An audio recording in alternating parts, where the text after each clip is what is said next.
aqui à segunda parte, segundo momento, em que se chamou a Escola do Porto Santo Memória, Transição e Potência, com a arquiteta Fátima Menezes, o arquiteto Paulo Vito e o Maurício Reis, que passa a apresentar, se calhar vou começar pela arquiteta Fátima, que é arquiteta pela Faculdade de Arquitetura da Universidade Técnica de Lisboa e professora da Escola Básica e Secundária do Porto Santo.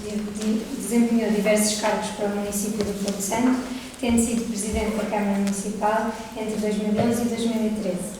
Enquanto vereadora de das obras particulares, urbanismo e património arquitetónico, foi coordenadora com Alvio de Sousa e com o acompanhamento do arquiteto Manuel Gaspar, do inventário do património imóvel da Ilha do Porto Santo, que também está aqui o livro.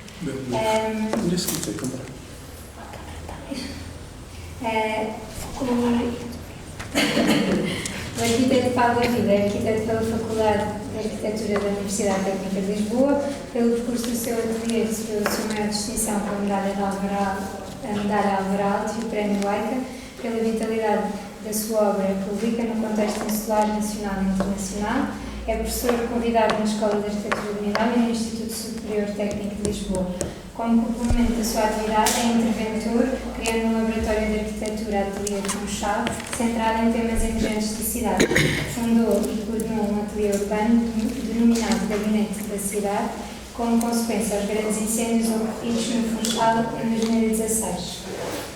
Maurício Pestana Reis é, desde 1989, co-fundador e co-responsável da Toca 33, recebeu em 2019 a Escola da Vida em Protocolo de Cedência por 10 anos pelo proprietário, a Câmara Municipal do Porto Santo, para a implementação de um novo espaço cultural e de residências artísticas no Porto Santo, que é agora o mote desta segunda parte de conversas. E, portanto, se calhar passo primeiro a palavra à Fátima, que nos fala um bocadinho sobre a relevância do património, inclusive este património, no Porto Santo. Bom dia ou boa tarde a todos. Mais uma vez, pronto, obrigada à Porta 33. Obrigada a estes ilustres por estarem aqui no Porto Santo, que é a minha terra, e a falarem, portanto, de coisas tão interessantes como é o nosso património. E neste caso, portanto, a escola, onde eu tive o prazer de frequentar como aluna.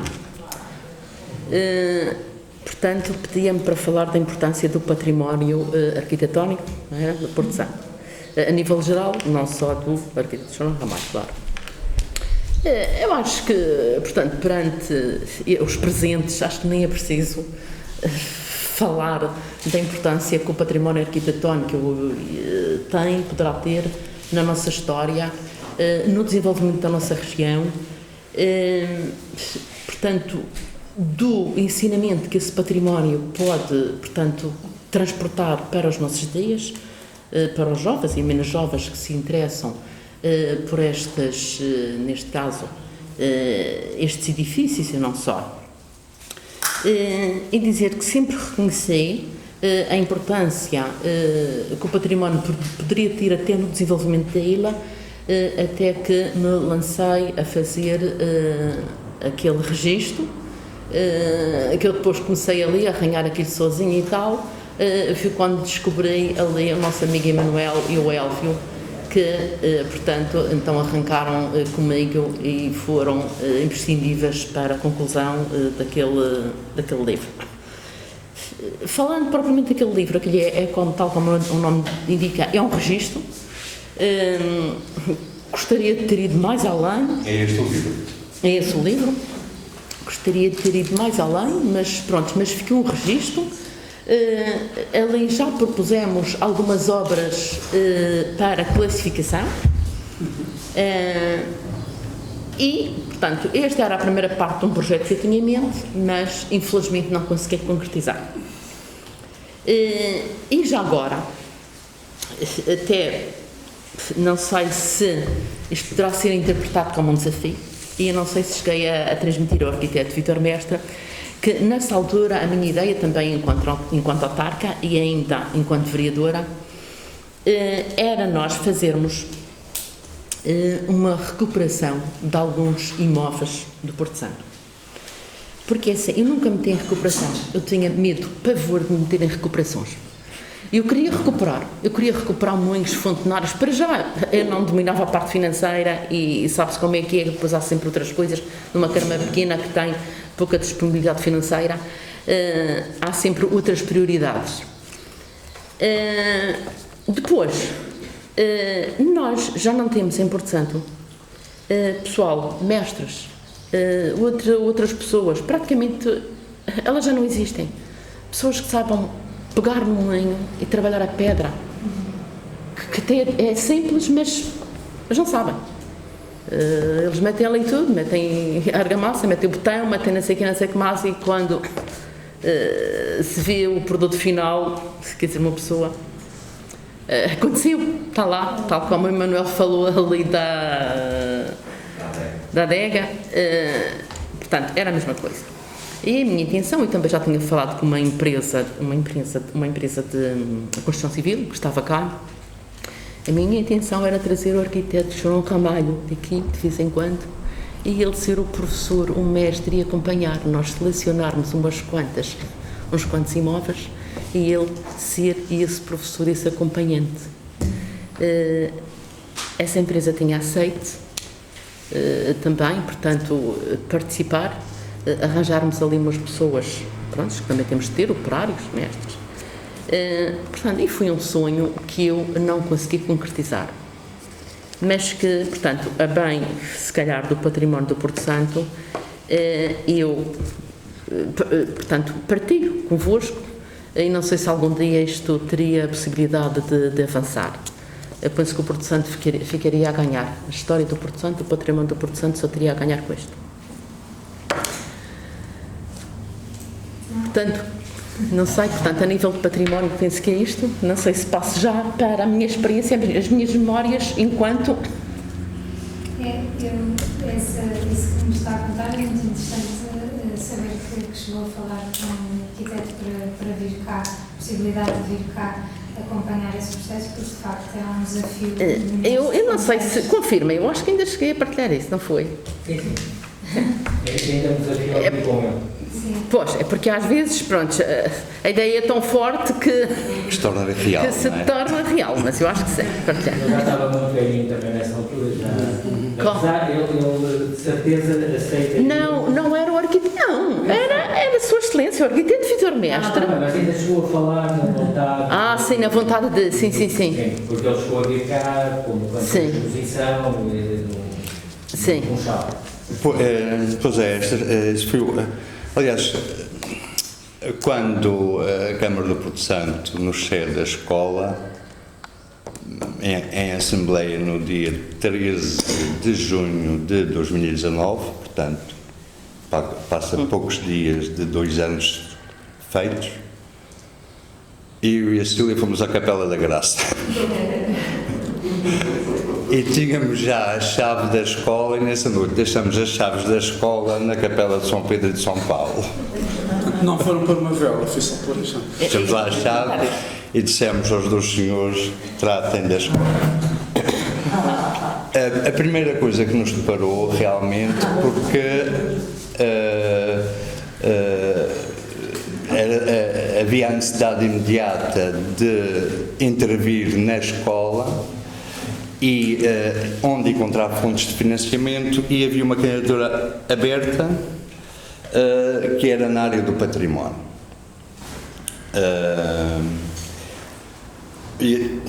Eu não sou expert nem em arquitetura, nem na problemática de obras, mas enquanto cidadão sinto um grande desfazamento entre a legislação, digamos assim, portuguesa, que normaliza e indica as obras que se faz, e a realidade do nosso país. Um país com 900 anos,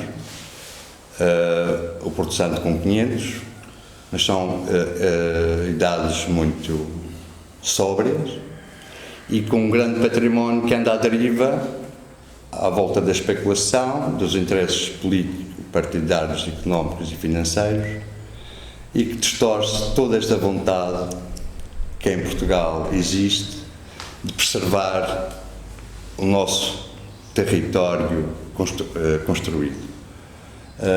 E esbarramos-nos constantemente com esse tipo de dificuldades. A própria legislação, por exemplo, há materiais vernaculares que não se pode utilizar, que são absolutamente proibidos na construção. Isto impede a recuperação de determinado tipo de edifícios. Privilegia-se realmente uma indústria da construção civil com as suas tecnologias e os seus novos materiais. Eu acho que estes são assuntos centrais e deviam ser assuntos realmente centrais em qualquer Ministério de Obras Públicas, ou não sei, já não sei o nome que se dá hoje em dia a determinados departamentos da administração, não sei se é também para nos confundirem, que estão sempre a mudar de nomes, e a gente já não sabe com quem é que está a lidar. E de maneira que isto para dizer que continua a ser uma preocupação nossa recuperar, restaurar este edifício. Mas enquanto isso não acontece, viemos para o Porto Santo em novembro para começar a conhecer o Porto Santo. Eu lembro uma das primeiras reuniões que esteve cá, então, digamos, nessa altura não era adjunto da vice-presidência, mas era um departamento, digamos, autónomo do Governo Regional, em parceria com o Governo Regional, que era a DRAPS, que era uma direção regional. E o senhor que estava à frente era o senhor Juscelino Velosa, porto-santense. E numa das primeiras reuniões que eu tive com ele, nós dissemos, Juscelino, você tem que nos ajudar porque a gente não conhece o Porto Santo. Ele disse, é a primeira vez que vejo um madeirense chegar aqui e dizer que não conhece o Porto Santo. De maneira que a partir daí as coisas realmente...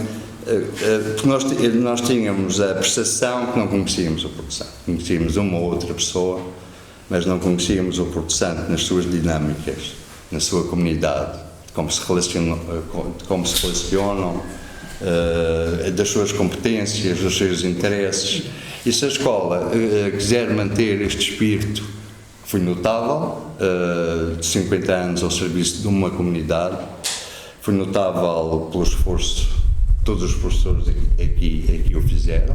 Nós realmente também encontramos o edifício um pouco desvirtuado, mas percebemos que era a necessidade absoluta de responder ao aumento da população infantil, sem meios. Estamos a viver num território realmente sem meios, a Madeira é o que é. O Porto Santo, as dificuldades são bastante acrescidas. Há esta escassez realmente de mão de obra, nós sentimos isto aqui nestas pequenas obras de adaptação do edifício, não só de mão de obra como também de materiais. Por exemplo, aqui não há gesso, a gente queria comprar gesso e não há. Portanto, temos que usar estes produtos sintéticos, modernos, mas se queremos mesmo trabalhar com gesso, não há gesso à venda na produção. Isto é um pequeno exemplo. E agora multipliquei isto para outros exemplos. Mas foi notável e foi um milagre ter acontecido esta pequena lavagem de cara e esta pequena funcionalidade, porque abrimos aí para as casas de banho, porque a nossa ideia é a curto prazo fazer que estas salas sejam habitadas pelas pessoas que vêm de fora trabalhar com o Porto Santo. E pronto, e como sabem, colocar as pessoas em hotéis ou lugar e não é só uma questão económica, é uma questão também de vivência. Uma pessoa que está aqui sente o espírito do lugar e acalma, e entra no Porto Santo, ajuda-o a perceber o Porto Santo. Há esta luz, não vou falar da qualidade brilhantemente falada já pela Ana Tostões, pelo Vítor e pelo Emanuel. Não vou falar, portanto, mas há duas coisas que a Ana frisou logo no início, que é realmente a nossa preocupação. A Ana falou em duas palavras, uma era dever, e eu acho que nós temos o dever de respeitar,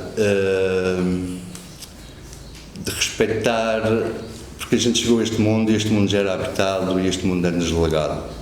E respeitar pelo menos essa consciência. que nos legaram, nos deixaram, e acho que devemos tratar, cuidar, olhar e não querer fazer coisas novas à nossa maneira, porque a maior parte das coisas já estão feitas e bem feitas, porque já estamos no mundo, a nossa espécie já está no mundo há milhares de anos e nós não vamos inventar pólvora nenhuma, as coisas já estão ditas. Agora, é preciso, em algumas delas, em determinadas épocas, voltar a criar luz. Acho que vivemos uma época a esse nível um bocadinho sombria, às zonas escuras, e especialmente o passado é cada vez mais escuro. Ou seja, a tradição com os nossos pais, com os nossos avós, esses conhecimentos é cada vez mais afastado de nós. E não só, é toda a investigação do pensamento. As universidades estão quase cercadas, é pouco, e parece-me, há dias eu vi uma conversa cruzada, que a própria Comunidade Europeia procura legislar sobre a qualidade da investigação que se faz nas universidades, porque a quantidade de documentação, que em termos de mestrados, pós-graduações, licenciaturas, toda a gente é obrigada a fazer, isto também por motivos económicos, quanto mais a universidade produzir papéis, mais dinheiro tem, mas só que desvirtua realmente a qualidade e não só impede aqueles que estão realmente interessados no puro saber, nesse conhecimento desinteressado. Mas se não houver esse conhecimento desinteressado, não há nada. Porque é essa atitude, acho eu, de uma pessoa desinteressadamente querer conhecer, permite entrar em caminhos que mais ninguém lá poderá chegar. Nós somos assim, os humanos têm esta fluidez, e esta é uma fluidez que por vezes tenta ser cerceada, talvez até por bons motivos, mas pronto, também de boas intenções o inferno está cheio, não é verdade? Mas isto para dizer que nós estamos a iniciar ou a continuar um projeto que iniciamos em novembro e, curiosamente, a Madalena soube que nós estávamos a iniciar e a Madalena junta-se a esse primeiro grupo, que aconteceu aqui na escola, num conjunto de seminários também à volta da arquitetura e do território. E, ao mesmo tempo, estávamos com a nossa equipa, a Luísa Espínola, a Catarina Claro, a trabalharem com as escolas. Em março voltamos ao Porto Santo e aí as coisas já estavam um bocadinho mais claras, e então pedimos à Madalena que a partir de março de 2020 se dedicasse a identificar este edifício, a fazer um levantamento esse cujo primeiro objetivo era termos dados orçamentais para fundamentar determinado tipo de candidaturas que nós queríamos apresentar, e a Madalena fez esse trabalho tão bem exaustivo e tão bem ordenado também que nos permitiu ter ao mesmo tempo um orçamento para pequenas obras de intervenção e onde intervir. Portanto, houve um trabalho realmente muito rigoroso da parte da Madalena. Ela veio cá algumas vezes só para fazer este trabalho. Depois da adjudicação com esta empresa porto-santense, a Madalena acompanhou em trabalho constantemente com o engenheiro de obras. A coisa não foi muito fácil em termos de gerir financeiramente, porque o dinheiro era muito pouco, e depois os mestres mexiam ali e saltava outra coisa da lá. Era preciso fazer opções, portanto, eu e a Madalena e o engenheiro estiveram constantemente a remodelar orçamentos. Não, isto não dá para fazer agora, temos que agora apagar este pequeno incídio aqui. Foi um trabalho muito penso que foi muito gostoso para ti, Madalena, agradeço-te imenso. A corte de faca também quero dizer que foi muito bom a tua apresentação, situaste as pessoas. Eu estou tão cansado, mas também, mesmo que não estivesse cansado, sei que não ia fazer tão bem como tu fizeste. Agradeço-te bastante. Nós já tínhamos tido a oportunidade de trabalhar com a Madalena na Porta 33, quando foi a exposição de seu avô, o arquiteto Rui Góes Ferreira. A Madalena então ainda era mais jovem. E foi aí que, pronto, nos conhecemos e esta estima e este reconhecimento do trabalho da Madalena. Isto também é para vos dizer uma coisa muito simples, é que o nosso posicionamento em relação ao Porto Santo vai ser este, são outras pessoas que irão estar a fazer esse trabalho.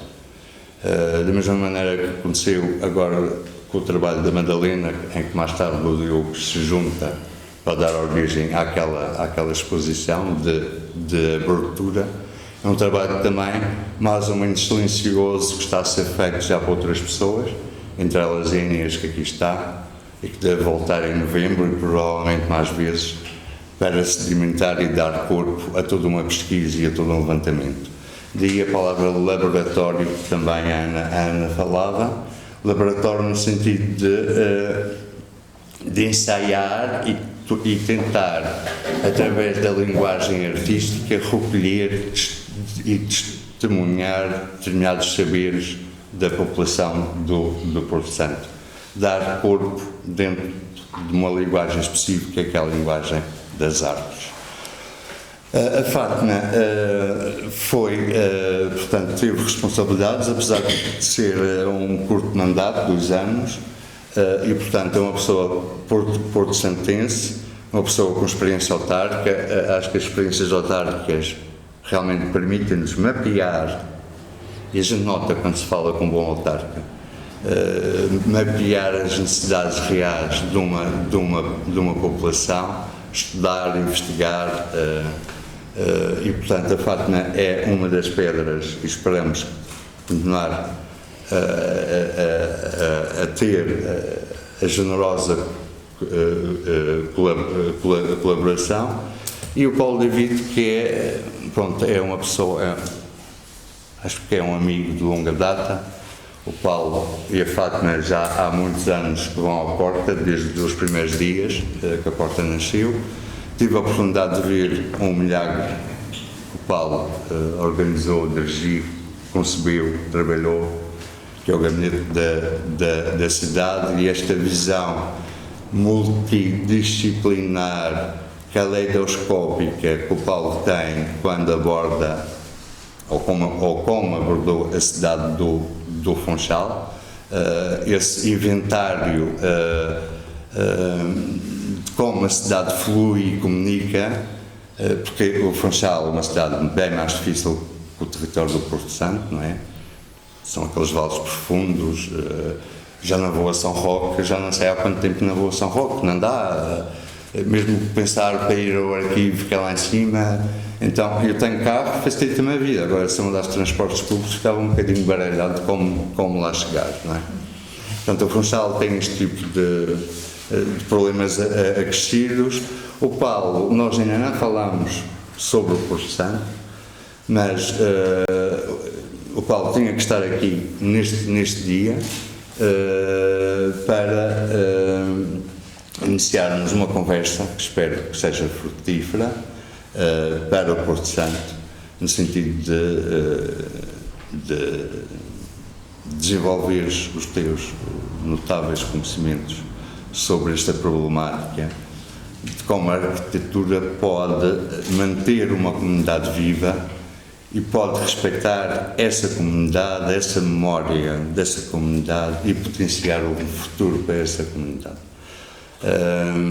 Agradeço imenso a todos os nossos convidados, que também de uma maneira generosa responderam logo, e ainda por cima numa altura em que estamos a sair de uma pandemia e que toda a gente está com trabalhos atrasados, que eram para ser respondidos há mais tempo atrás, e está toda a gente a tentar, dentro do possível, responder. Portanto, as pessoas chegaram aqui também muito ocupadas, também um bocadinho preocupadas com a situação de saúde pública, que por enquanto nada é claro, parece que o risco se mantém, mas apesar de tudo estamos aqui numa época difícil como esta, e estamos num lugar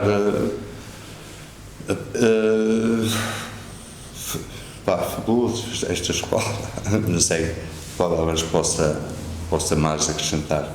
Paulo.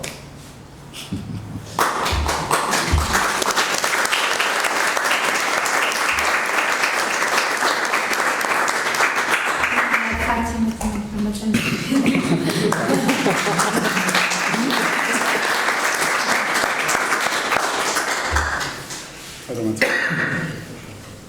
Está um bocadinho difícil, depois desta manhã magnífica, com belíssimas apresentações, dignificantes, mas não podia deixar de passar, ou não posso ficar indiferente ao convite. Vir ao Porto Santo é imediato, não é? Não se pode dizer não ao Porto Santo nunca. Esta dimensão de uma porta aberta pela porta 33 em constante valor de resistência, e talvez fosse importante. Eu gostaria de saber, fazer uma pergunta, que eu acho que é o trabalho da arquitetura, não é? O que interessa no trabalho da arquitetura é ela poder saber fazer uma pergunta. E possivelmente era interessante que esta escola é de um tempo que se aprendia ou se vinha para dar respostas. Interessa-me o inverso, que é o trabalho da arquitetura, fazer uma pergunta, indagar, poder indagar, que eu acho que é o grande trabalho da arquitetura. E, portanto, o que eu queria agora, depois disto tudo, o que se põe e agora? O que é que se faz com e agora? E agora, não é? O que é que se faz com estas belíssimas apresentações que aqui tivemos, com este vosso grande motivo, este grande acionar de dados, não é? Mas eu queria fazer uma nota que era agradecer o convite, felicitar os culpados de reativar a escola. A culpa também tem algo que se diga, não é? Exatamente, é uma culpa. Não, vão ser responsáveis por muita coisa e, portanto, são culpados. E, portanto, mas no bom sentido, não é? Sim, não tem que ser necessariamente criminosa, não é? E a culpa dá-nos o céu, não esqueça. Até porque vocês vão ser culpados por uma contaminação. Uma contaminação pode também ser uma coisa positiva e não negativa. Mas queria felicitar a Madalena e o Diogo, e embora estão nesta condição sensível do seu trabalho que aqui fizeram, e a escolha da professora Antestónia, do professor Vítor Mestres e do professor Emanuel, somos muito ajustados, porque todos nós, eu aprendi a ler a obra do João Ramalho para estes três autores, não é? Portanto, este lado da cutilância que têm estes vossos gestos já começou com uma responsabilidade muito grande, não é? Foi trazer as pessoas de proa perante a obra de um determinado arquiteto. Embora, conhecendo o arquiteto João Ramalho, possivelmente não interessa muito debater a obra dele, mas sim aquilo que vamos fazer a partir dele, não é? Ou a partir desta condição da escola. E o que eu mais gosto nesta escola, ontem estava toda a gente muito divertida com a folie. Curiosamente é uma folie no João Ramalho, para mim é um dado novo, que é aqueles quadradinhos verdes que eles estão das crianças e isso aqui. É surpreendente a folie na obra do João Ramalho, mas o que me interessa na obra do João Ramalho aqui, nesta obra concretamente, é testar o mundo. E ele vai testar o mundo aqui, que é um bocadinho o que foi expresso ao longo aqui desta conversa, especialmente do Vítor, não é? Que é esta relação de um edifício que não tem linha vermelha, isto é, eu circulo e frequento os espaços como eu entendo. Fazer isto em 59, ensaiar gestos de democracia em 59 é de um atrevimento forte, não é? E bastante interessante. Portanto, esta ideia de fazer um pátio a uma escala doméstica, meter uma árvore do mundo que é cosmopolita, como disse o Manuel, portanto, é uma relação de escalas bastante interessante. E eu não percebo muito bem para onde é que tenho que entrar, portanto, isso fascina-me imenso, que é uma escola que não me dirige para a filha indiana. Eu fui educado nas escolas, nesta época, tinha que fazer filha indiana para entrar na sala. E, portanto, esta escola diz outra coisa, não é? Chegamos aqui e diz outra coisa. Diz que isso não é verdade, e portanto, é uma escola que ensaia a quebra da linha vermelha perante os percursos do homem. Portanto, as coreografias desenhadas por esta pessoa. Este para mim foi muito interessante. Confrontar-se aqui a surpresa da Foli na obra do João Ramalho e testar o mundo com esta questão dos pátios, que se tem muito se dia, que é os alunos estão numa sala, que estão sempre a acumular conhecimento pelo seu professor. Supostamente isto era o exercício da época, hoje já não é assim, o ensino, mas repetidamente tem uma relação do mundo com a árvore cosmopolita e tem uma privatização do céu através do pátio. Mas antes tive um agachamento numa paula que remete para o valor do gasto.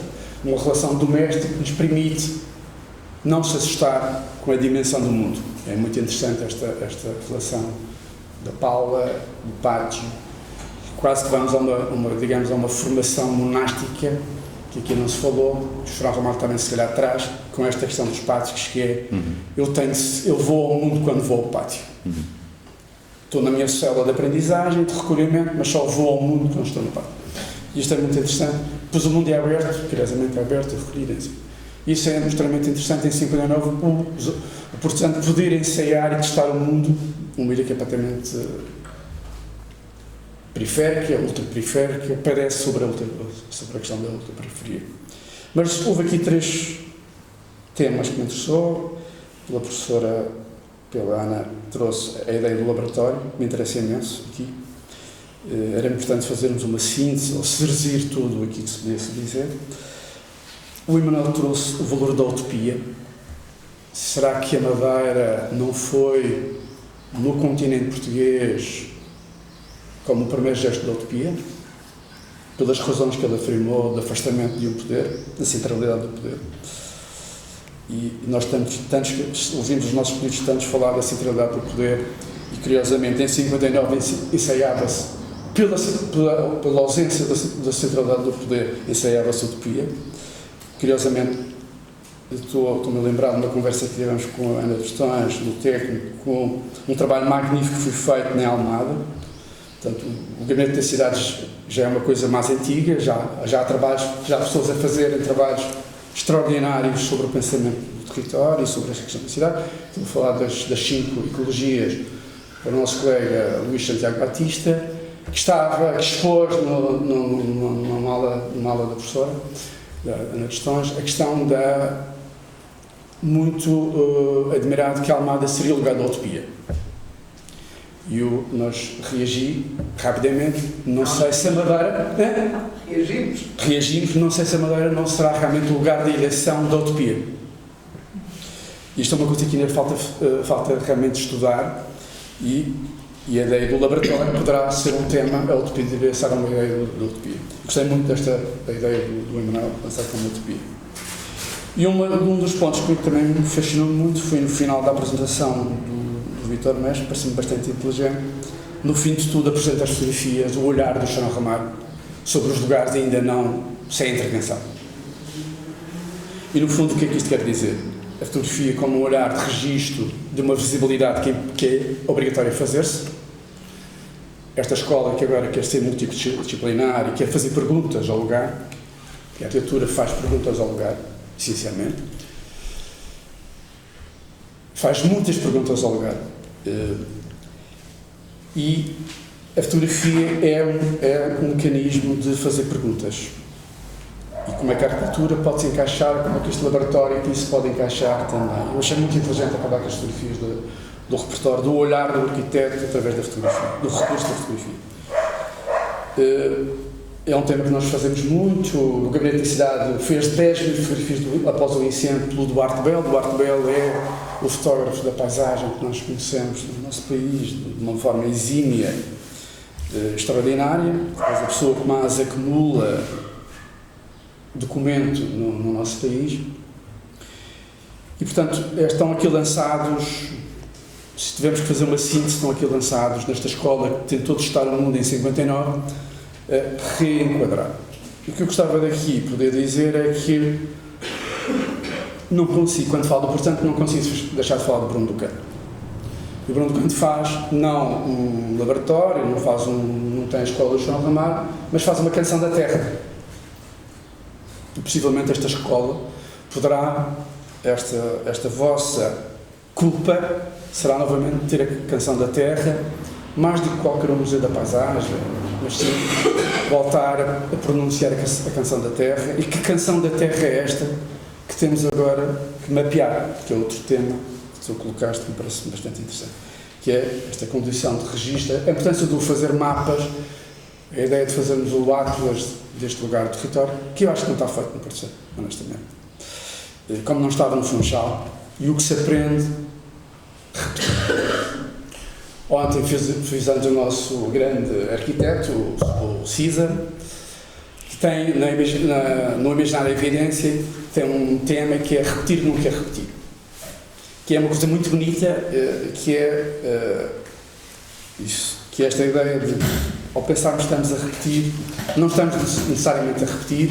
Steiner diz uma coisa que é repetir, é pedir de novo. Portanto, esta coisa de pedir de novo ao território, pedir de novo a canção da terra e poder fazer novamente um mapa, um atlas do território, me parece-me crucial, e aquilo que se pode aprender.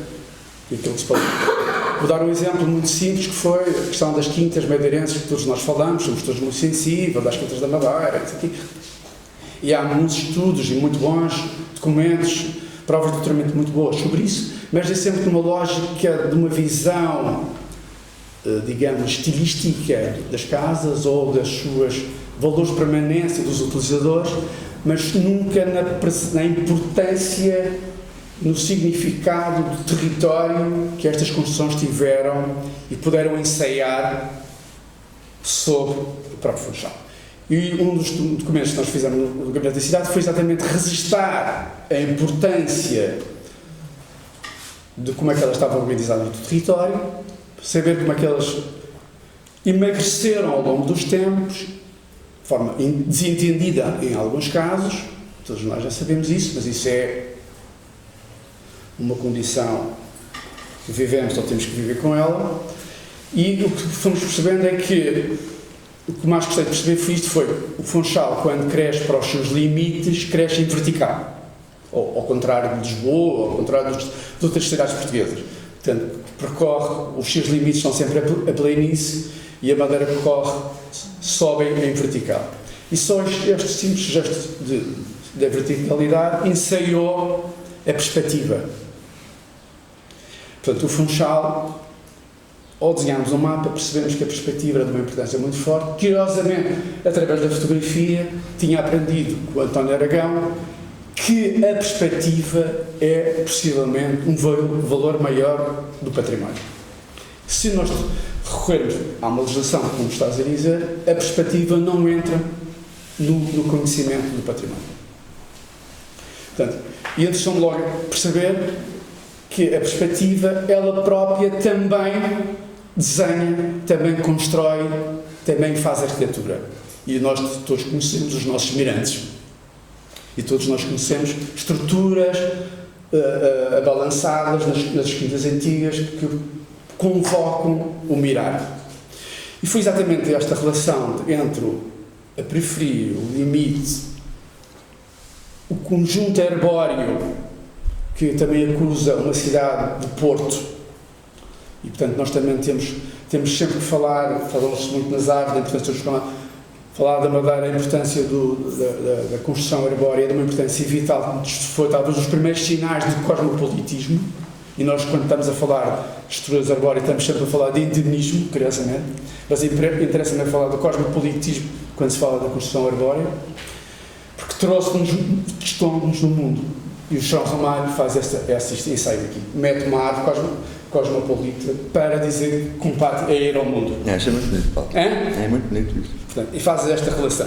E as quintas trouxeram isso. Curiosamente, as quintas foram o nosso primeiro exercício da cura. Portanto, se não eram as nossas quintas, se não era a perspectiva, possivelmente o nosso turismo não tinha a dimensão que tem, ou não tinha desplotado da forma como explotou. Portanto, esta condição de olhar a geografia que é, no fundo, também o cruzamento. A arquitetura deve cruzar o sítio geográfico, deve cruzar a sua história, a sua sedimentação e propor cultura. É este cruzamento que interessa fazer a arquitetura e que o Jornal Mais faz aqui. Portanto, lê o sítio, lê a história, lê as sedimentações do mundo, introduz cultura para além daquela que está aqui e que nos leva a revisitar. Portanto, o que nós estamos aqui é o testemunho dele, o documento que ele propõe, do que propriamente endeusarmos um arquiteto, mas sim o testemunho que nos dá e a responsabilidade. Portanto, a responsabilidade de continuarmos com isto é maior do que estarmos a falar da obra do Charramão. Porque nós damos aqui um testemunho de continuidade. Trabalhou a continuidade de uma forma mais radical, em alguns casos não se falou do brutalismo, ele ensaia algum brutalismo na própria cidade. Hoje, se calhar, não seria tão possível fazermos, não é? Mas tem uma série de ensaios que me interessam muito. E o que me interessa a cura, porque possivelmente o Porto Santo é, para mim, um dos melhores lugares do mundo para ensaiar o ócio. E, portanto, eu não devia sequer estar a falar do turismo, devia ser uma palavra banida do Porto Santo, falar em turismo, devia ser proibido, vida à cadeia mesmo. E falarmos, sim, o melhor lugar do mundo para um ensaio do ócio. Tens o meu apoio, Paulo. Não conheço melhor sítio para o ócio do que o Porto Santo. Não há no sítio. É porque o ócio é o contrário de negócio. Exatamente.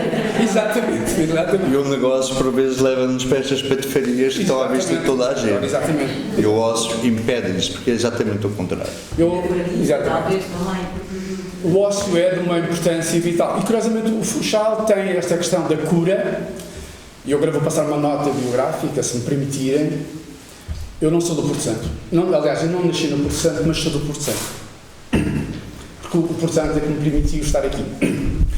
Porque antigamente eu era completamente franzino e não comia. Portanto, era uma pessoa que não comia e tinha ensaiado todos os medicamentos possíveis das farmácias. E os meus pais já não sabiam o que é que faziam. Até perguntavam: Paulo, não tens fome? E eu não sei o que é isso de fome. Não sei o que é isso de fome. E então o Agostinho Cardoso, que era um médico para toda a guerra, no Funchal, tratava de tudo, não é? Disse: só uma hipótese. O seu filho já ensaiou os medicamentos todos possíveis e imaginários. Só uma hipótese. Era o Porto Santo.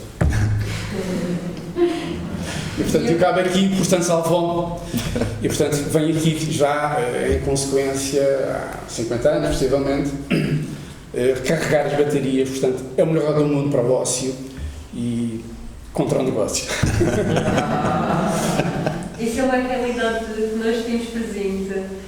Quando os professores vinham, ainda continuam a vir do continente para cá lecionar, eles vinham sempre todos cuidadinhos, muito magrinhos e passado um ano... Não, era uma receita médica. Vir ao Porto Santo era uma receita médica. Atenção. Era uma receita médica. Aliás, estávamos ainda há pouco a falar qualquer da pandemia, não sei o quê, dos clichês, não sei o quê. Não. As condições, os médicos desenharam mais e as pandemias desenharam mais as cidades do que nós pensamos. Muito mais do que nós pensamos. A higienização desenhou muito. Aliás, o nosso regeu é a higienização. Bem ou mal? Bem explicado ou mal explicado é a higienização. Que é um perigo, não é? Porque hoje novamente estamos a higienizar demasiadas cidades, possivelmente em alguns casos. Mas isso é o sistema. Mas graças à pandemia também estamos a voltar a olhar para sistemas de higienização que tínhamos abandonado.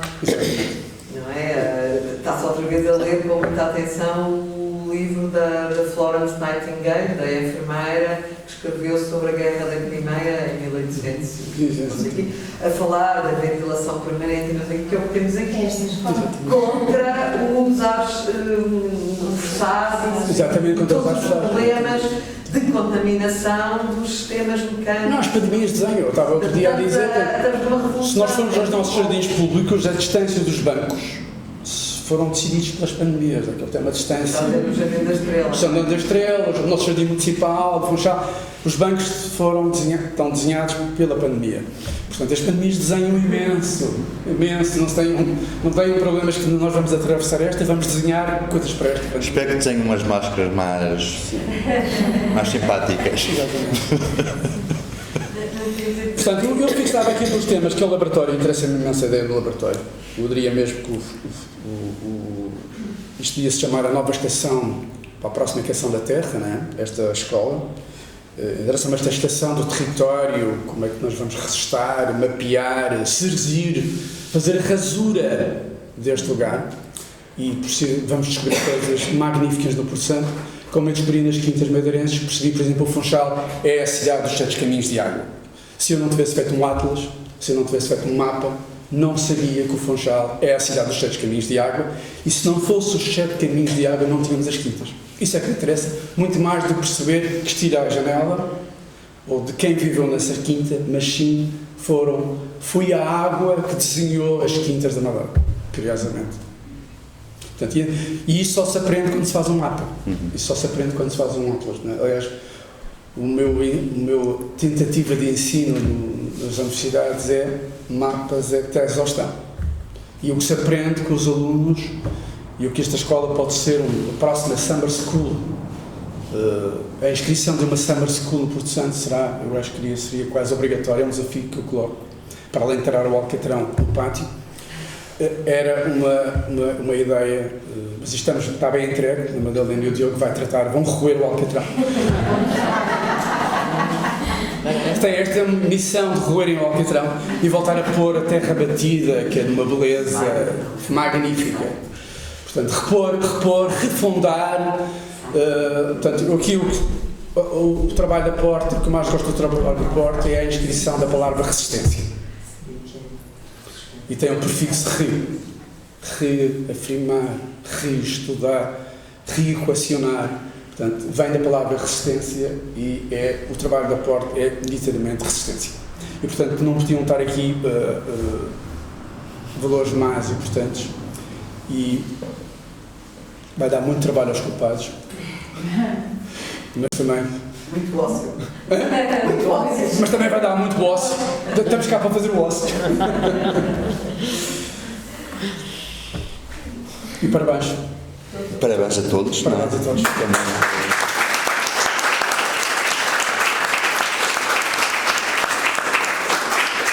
Eu esqueci-me de fazer a pergunta, mas é o trabalho da escola, do laboratório, é fazer a pergunta. Queria só acrescentar ao que o Maurício disse, que o Diogo também acompanhou aqui connosco e que está ali caladinho, mas se não fosse o apoio. Mas acho que agora, Maurício, se quiser terminar. Acho que tudo. O que era mais talvez eficaz no pouco tempo que temos para estes assuntos, acho que foi tudo dito. Agradeço a vossa presença, a vossa generosidade, a vossa companhia neste caminhar e agradeço aqui também aos porto-santenses que aqui estão o facto de nos terem ajudado a não encalhar na primeira dificuldade. Muito obrigado e até breve.